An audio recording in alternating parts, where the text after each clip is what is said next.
Efendim herkese merhabalar. Ben İlkay Zaman. Yeni bir video ile karşınızdayım. Yanımda sevgili Ezgi var. Ezgi hoş geldin. Hoş bulduk, merhaba. Şimdi burası sesli bir ortam olduğu için şu mikrofonu şöyle tutacağım, Tamam. artık kusura bakma. Ezgi'cim, Türkiye'den kalktın, Amerika'ya geldin. Silikon Vadisi'ne, Evet. San Francisco'ya. Biraz böyle hikayenden bahsedebilir misin? Türkiye'de ne okudun, ne yaptın, buraya nasıl geldin? Bir şöyle kısaca bahsedelim senden. Tamam. Ben Türkiye'de İstanbul Teknik Üniversitesi'nde bilgisayar mühendisliği okudum. Tamam. Sonra 2 sene bir firmada çalıştım. Sonra biraz sıkıldık. Biraz Amerika'ya gideyim dedim. Tamam. Sıkıldım ya, bugün bir Amerika'ya çıkayım Aynen. gideyim lan dedim böyle. Ya biraz öyle oldu. Tam böyle işte corporate bir iş yaşamındaydım falan. Böyle biraz değişiklik olsun istedim. Tamam. Sonra burada bir master programına başvurdum. İş analitiği üzerine. Şimdi işte California State Üniversitesi'nde master yapıyorum. Sonra da işte şu anda da yaz stajımı yapıyorum.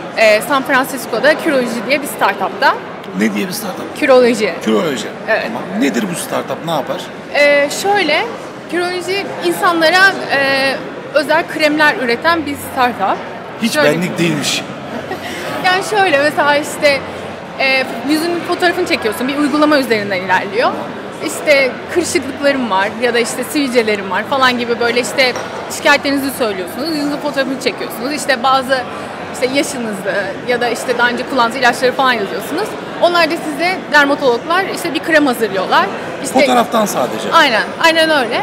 Ondan sonra da her ay işte evinize kendi özel kreminiz geliyor falan. İşte Allah şişenizi Allah. tasarlayabiliyorsunuz falan, böyle eğlenceli bir... Hiçbir yere gitmiyorsun, hiçbir şey yapmıyorsun. Fotoğrafını çekiyorsun, yolluyorsun, yolluyorlar. Aynen öyle. Güzelmiş vallahi.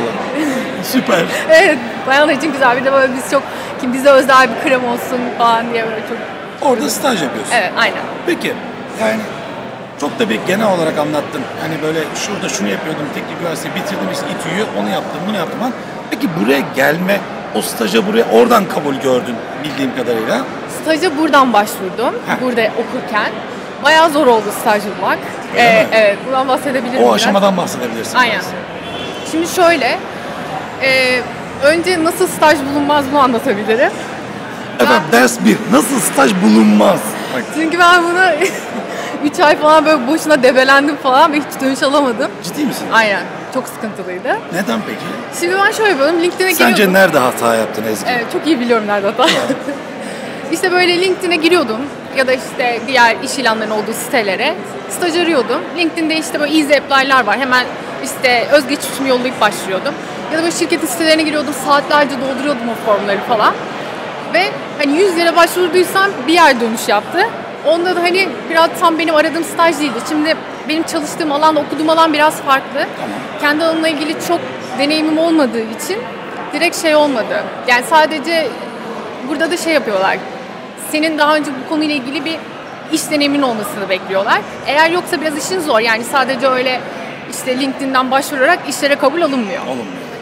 Sonra ben biraz geciktim artık. Biraz da panik olmaya başladım. Yani hiçbir yer dönmüyor falan, böyle biraz aptal hissetmeye başladım kendimi. Nasıl dönmezler diye. Aynen. Ya bir de böyle ben yok muyum, işte başvuramıyor muyum, ne oluyor falan, böyle bayağı panik oldum.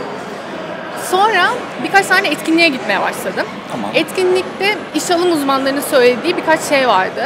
İlk iş şu, mesela Facebook, Google gibi firmalara başvuracaksanız, eğer başvurursanız ya da eğer size orada çalışan bir insan referans göstermezse sizin şeyinizde, başvurunuza bakmıyorlar bile. Referans şart yani. Aynen. Yani hani şey diyorlar, bize o kadar çok başvuru geliyor ki biz sadece bize referans gösteren adayları bile zor bitiriyoruz ki hani diğerlerini hiç gelemiyoruz falan gibi bir şey. Aslında senin yaptığın şey havaya giden bir şeymiş Aynen. yani. Yani diyorlar ki senin ya başvurun kara deliğe gidiyor. Ya hiçbir zaman oradan geri dönmeyecek yani. Eyvah, Hani boşu boşuna uğraşıyorsun falan. Bir de daha startuplar var. Hani daha az başvuru alan. Onlar da Girişimler diyelim. aynen girişimler. Küçük girişimler birazcık daha bakıyorlar senin ne yolladığını ama bir farklılık yaratman lazım. Onlara da aslında çok başvuru geliyor. Sonra ben de oturdum ne yapabilirim diye düşündüm. Benim ilgimi çekebilecek bütün girişimlere, San Francisco'da olan ya da işte Mountain View'da olan girişimlere baktım. Hangi firmalar benim ilgimi çekiyor, ben nasıl onlara katkı sağlayabilirim falan böyle. Oturdum, uğraştım. Direkt insanlara mail atmaya başladım. Ama mailleri de böyle hani işte ben Ezgi bilmem ne şurada okuyorum, beni işe alın falan derseniz kimse sallamıyor. Onu da öğrendim başka bir aşamada. böyle bayağı özel mailler yazmaya başladım. İşte sizin şirketinizin şuna ihtiyacı var, şu problemi var, ben şöyle bir çözüm getireceğim, şöyle analizler Teklifler yapacağım. sundun. Evet, aynen. Yani ben 3 ay boyunca şunu yapacağım diye böyle, yani çok uzun değil ama çok ilgi çekici ve çok o şirkete özel olduğunu hissettirdiğim şeyler yazdım. Bak çok mantıklı, gayet güzel bence, harika. Evet, aynen. Ya çok zaman alıyor bu arada böyle. Olsun. Böyle hani önce o işte çalıştığı sektöre bakıyorsunuz. Sonra ne sorun olabilir onu düşünüyorsunuz. Sonra ona çözümler, yani böyle şirket kurtardım resmen. Peki bu yaptığın şey 100 sayılı şirketten bir şirketin ilgilenmesine göre ne kadar değiştirdi? Aynen Oran ne şöyle. oldu? 100 şirkete başvurup bir şirketten dönüş alamazken hani böyle direkt başvuru yaptığım yerlerde 10 yere falan böyle mail attım. 5'i döndü ve hani böyle direkt hadi gel işte şirketi bizi ziyaret et. Hani konuşalım falan gibi oldu. Harika. Yani onu çok takdir ediyorlar ki büyük ihtimal çok fazla insan yapmıyor. Yani kime mail atabileceğinizi bulursanız ve o şirkete çok özel mailler atarsanız hani gerçekten ilgili olduğunuzu ve o konuda deneyiminiz olduğunu belirten çok ilgileniyorlar. Bu yaptığın çok güzel. Teklifi hazırladın, bir şeyle gittin onlara. Mesela ben olsam senin oradaki yazım diline, gramerine bakarım. Bakıyorlar mı? Ya da gittiğinde gel bir görüşelim, konuşalım dediler. Speaking'ine, konuşmana, İngilizcenin yeterliliğine, ne sertifikaların olduğuna, diplomana falan filan nelere dikkat ediyorlar, ne yapıyorlar? Evet, yani bu da ikinci aşama, yani birileriyle iletişim kurabildikten sonra. Öncelikle ya gramer bence çok önemli yani. Hani orada sonuçta yani buralı bir, yani isminden dolayı senin buralı olmadığı anladıkları için bir İngilizce seviyeni hani o mektubunda, mailinde yapabiliyorsun. Ben onun için Grammarly diye bir program var. Oradan işte gramerlerimi falan düzeltiyordum. İkinci zorlandığım şey de telefon mülakatlarıydı. Çünkü telefonda zor yani birinin ne söylediğini anlamak, cevap vermek. Aynen. Hani yüz yüze olunca birazcık daha mimiklerden, el hareketlerinden anlayabiliyorsunuz ama telefonda çok zor. Evet. Onun içinde Cambly diye bir program var. Onu kullanıyordum. Yani orada bayağı insanlarla işte practice yaptım böyle. Ve hani orada da mesela interview'da ne sorulacak, yani bana bir soru sor deyip İş görüşmesinde neler çıkar falan. Aynen. Ya o da böyle biraz heyecanınızı yenmenize yardımcı oluyor. Çünkü hani onu orada görüşmelerde de gerçekten böyle bir interview yapıyormuşsunuz havasına giriyorsunuz. Orada o kadar çok heyecanlandım ki konuşmadan önce. Tıpkı şu anda videoda heyecanlandığı gibi Ezgi'ye zorla video çektirdim bu arada, onu da söyleyeyim. Çünkü Ezgi çok fazla ekrana çıkmak isteyen birisi değil. Şu anda da zorlanıyor, farkındayım. İçinden diyor ki arkadaş geldik buraya ama falan diye öyle. Sakin ol, rahat ol. Hiç sorun sıkıntı yok Ezgi'ciğim. Gayet güzel anlatıyorsun bu arada, fıstık gibi. Vallahi ciddiyim, hiç sorun sıkıntı yok. Devam et. Öyle yani, onu da birazcık yendim. Yani aslına bakarsan birkaç tane uygulamadan ve de tool'dan destek aldın, geliştirdin. Günün sonunda söylediklerin bir özetini çıkartalım. Şimdi tavsiye vermek adına yapıyoruz bunları, deneyimleri paylaşıyoruz. Şöyle aşama aşama gidelim. Türkiye'den buraya, Silikon Vadisi'ne ya da Amerika'nın herhangi bir yerine staj yapmak isteyen, staj yapmaya gelmek isteyenlerin şunları göz önünde mutlaka bulundurması gereken dediklerini say bakalım kızım Ezgi. Öncelikle kendinizden yola çıkmanız lazım. Hangi şirketlerde çalışmak istiyorsanız ya da hangi alan ilginizi çekiyorsa bir şirket listesi belirledikten sonra orada ulaşabileceğiniz insanları birazcık internetten araştırmanız lazım. Senin gibi. Aynen, biraz sapıklık yapın. Sonra şirket için özel mailler hazırlamanız gerekiyor o alanla ilgili. Yani ilgilerini çekecek bir şeyle gitmek gerekiyor. Aynen, bir çözüm sunma olabilir ya da ben sizin için şöyle bir şey yapabilirim gibi. Hani cidden böyle jenerik bir mail değil, hani sadece o şirkete özgü. Tabii attığınız maili mutlaka bir gramer programlarıyla falan böyle bir düzeltmeniz lazım.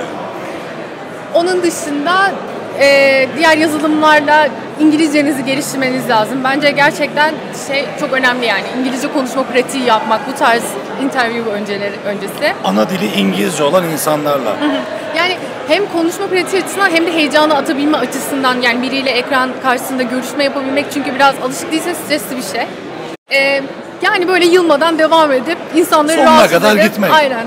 Ben başta böyle utanıyordum falan biraz mail atarken, işte saçma mı oldu falan diye. Ama çok güzel dönüşler alıyorsunuz. Ben bunu hep söylüyorum. Utanmak yok, çekinmek yok. Aynen. Fikrinizin arkasında olun ve senin İnsanları yaptığında kesinlikle tebrik ediyorum. Çünkü bir şirkete beni alın, staj yapacağım, çok iyi bir stajyerim demektense sizin böyle bir eksiğiniz var. Hatta uyanıklık yapacaksın. Bir iki tane daha gördüğün bir şey var diyeceksin. Cepte tutacaksın. Sen de öyle yapmışsındır eminim. Tabii. Şöyle bir geleyim görüşeyim, ben size bu eksiklerden bahsedeyim falan. Çünkü adam diyor ki beni incelemiş, bana bakmış, ya da uygulamama, hizmetime bakmış, bir şeyler bulmuş. Demek ki bunda bir ışık var, doğru muyum? Kesinlikle öyle ya. Yani şey çok önemli. O şirkete özel çözümler üretebilmek çok önemli bence. İlgili olmak. Aynen, aynen. Ağzına sağlık Ezgi'ciğim. Teşekkür Çok teşekkür ederim. ederim. Heyecanım bitti mi? Bak video bitiyor. Tabii de. Evet, yeni bir tane çekebilirsin. Alıştı. Sevgili arkadaşlar, Ezgi'nin Amerika'daki stajyerlik hikayesini dinledik. Çok da teşekkür ederiz. 10 Ben numara da teşekkür oldu. ederim. Çok da uyanıksın bu arada. Tebrik ederim. Harikaydı. Efendim serimiz devam edecek. Silikon Vadisi'ndeki çalışan, okuyan, staj yapan ne varsa bütün Türkleri kucaklamaya devam edeceğiz. Bir sonraki videoda görüşmek üzere. Hoşçakalın.